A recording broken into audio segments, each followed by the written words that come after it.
We think of growing up as a time of carefree and joyful exuberance, growth, and exploration.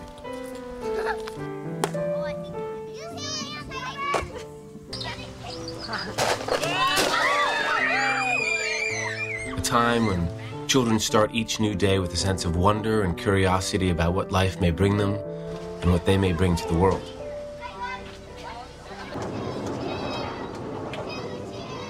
At the same time, they may wonder how to make and keep friends, how to do well in school, how to cope with various family difficulties, or how to be happier in general.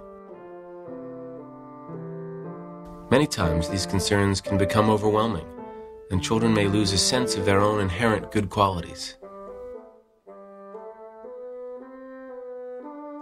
Qualities such as patience, tolerance, perseverance, and compassion can be cultivated like seeds, helping them grow into happy and self-sufficient adults. There is a tool that can help children plant these seeds. It is called anapana meditation.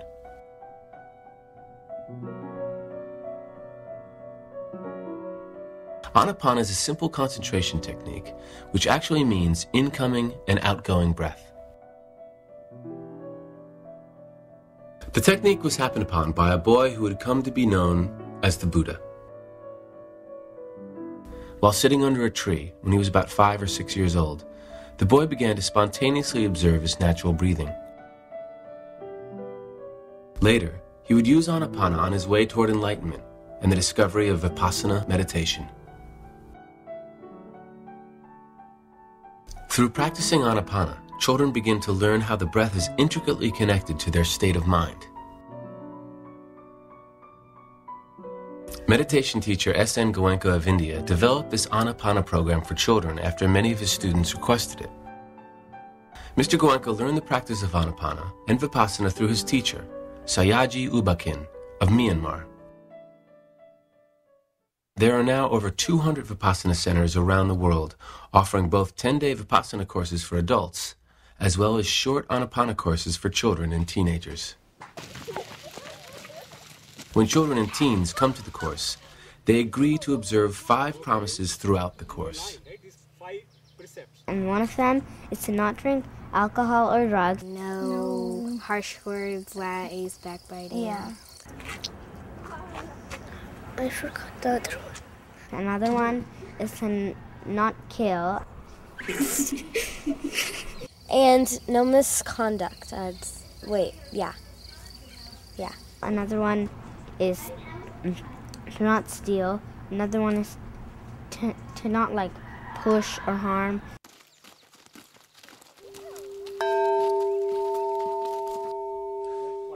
The children learn how to focus their attention on their incoming and outgoing breath.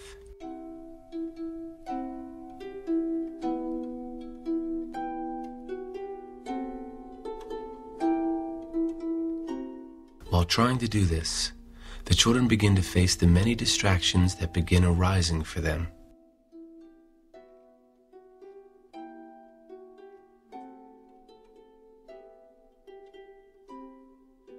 The teachers ask the children questions, provide clarification, and tell them stories to inspire them to keep practicing. If it was really difficult for you to keep your eyes closed the whole time, or most of the time, try a little harder. Try to keep your eyes closed, because you know by keeping your eyes closed, you won't get distracted, right? And you'll be able to do what? Cushing? Observe your breath. You can observe your breath. Excellent. Where? Where are we observing our breath? Vinay? At the entrance of the nostrils. Correct. So at the entrance of the nostrils right here, you can observe your breath coming in and going out.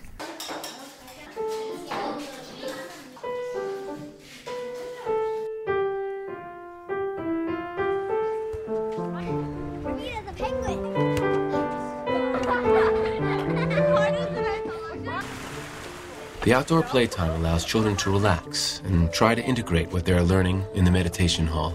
Like that. So all your colors?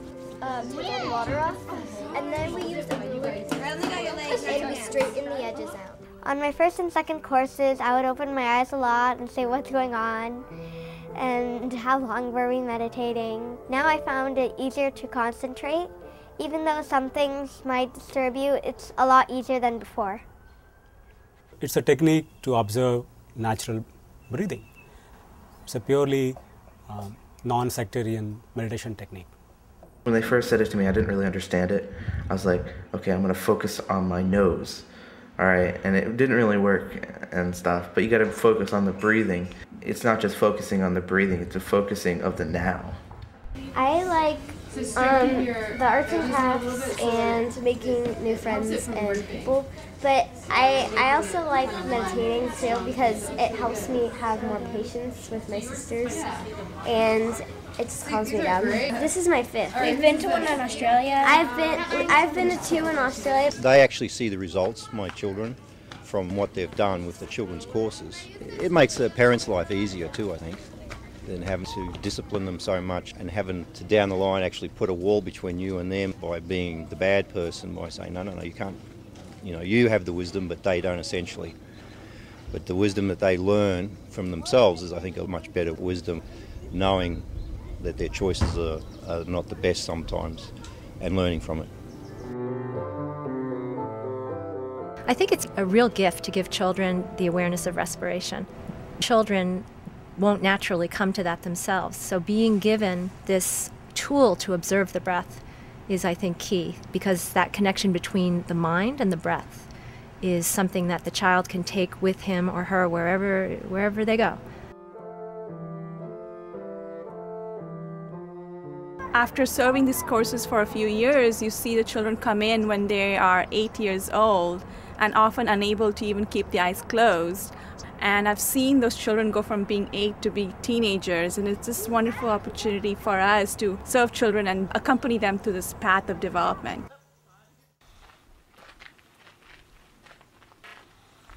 Who can explain why we are using the breath as the object of meditation?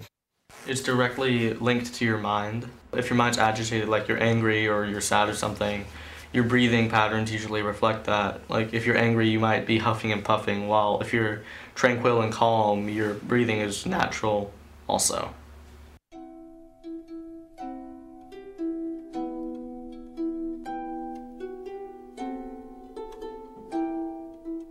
It's kind of a feeling of, I don't need this, I don't want this, that can kind of go around in your head, but then when you actually are able to calm yourself down, you see the benefits. In the beginning, there's kind of a resistance to just not doing anything. Let's say I'm doing homework or something, and I'll be kind of scattered, and then I'll wait and I'll practice for 5 minutes, and then I'll just go through a whole sheet of math problems in a few minutes.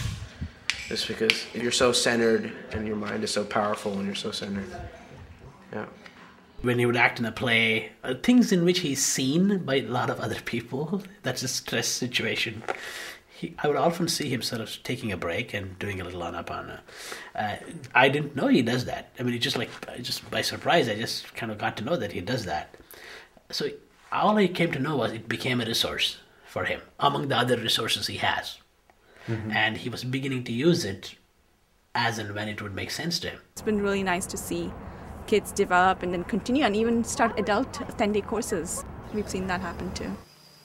Obviously, as a college student, there's a lot of stresses. There's the exams. Most of the time before a test, you just find yourself subconsciously observing your breath all of a sudden, or observing your sensations.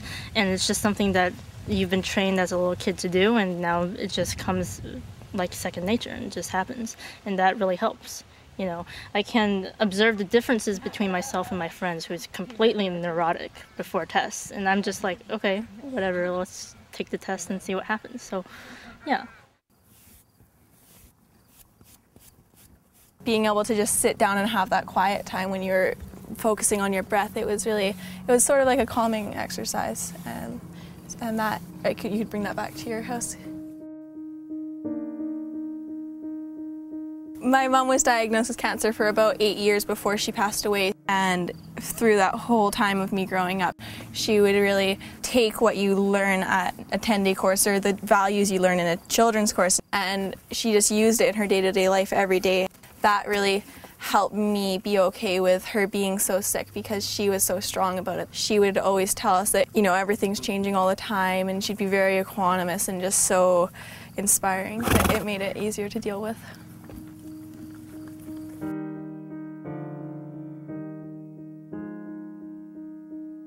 Seeing her practice Vipassana throughout my childhood really inspired me to take a course. Vipassana helped her a lot in her life, so I just thought that it would be a good thing to do.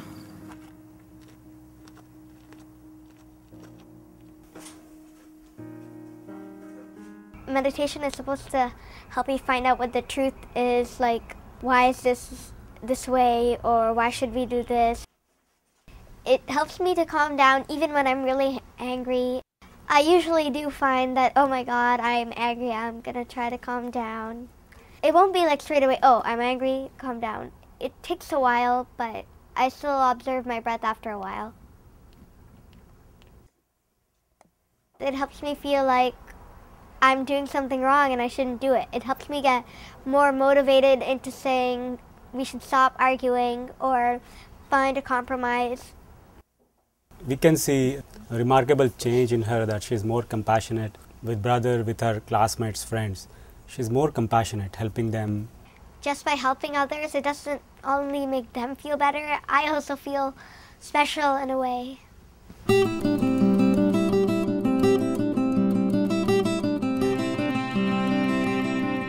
The children and teens are planting seeds of awareness, and they're taking home a practical tool, one they can use at any time, eyes open or closed, to help them in their everyday lives.